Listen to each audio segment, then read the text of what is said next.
एक बार एक राजा शिकार के उद्देश्य से अपने काफिले के साथ किसी जंगल से गुजर रहा था। दूर दूर तक शिकार नजर नहीं आ रहा था। वे धीरे धीरे घनघोर जंगल में प्रवेश करते गए। अभी कुछ ही दूर गए थे कि उन्हें कुछ डाकुओं की छिपने की जगह दिखाई दी।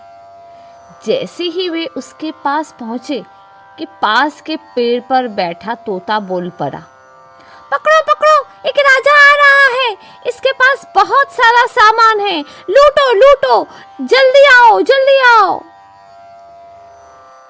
तोते की आवाज सुनकर सभी डाकू राजा की ओर दौड़ पड़े।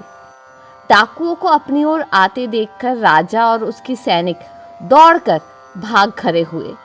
भागते भागते कोसों दूर निकल गए।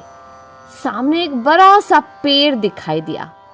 कुछ देर सुस्ताने के लिए उस पेड़ के पास चले गए।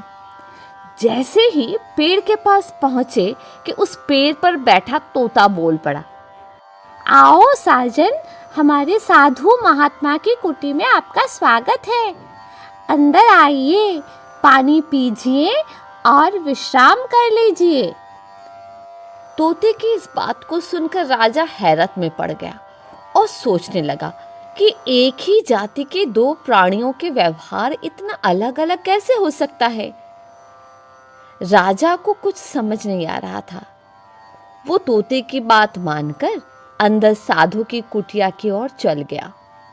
साधु महात्मा को प्रणाम कर उनके समीप बैठ गया और अपनी सारी कहानी सुनाई और फिर धीरे से पूछा, ऋषिवर, इन दोनों तोते के व्यवहार में आखिर इतना अंतर क्यों है?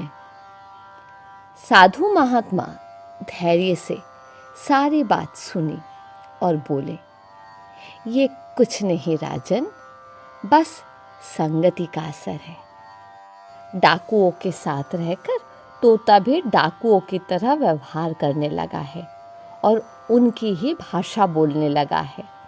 अर्थात जो जिस वातावरण में रहता है वो वैसा ही बन जाता है। कहने का तात्पर्य ये है कि मूर्ख भी विद्वानों के साथ रहकर विद्वान बन जाता है, और अगर विद्वान भी मूर्खों के संगत में रहता है तो उसके अंदर भी मूर्खता आ जाती है। इसलिए हमें संगति सोच समझकर करनी चाहिए।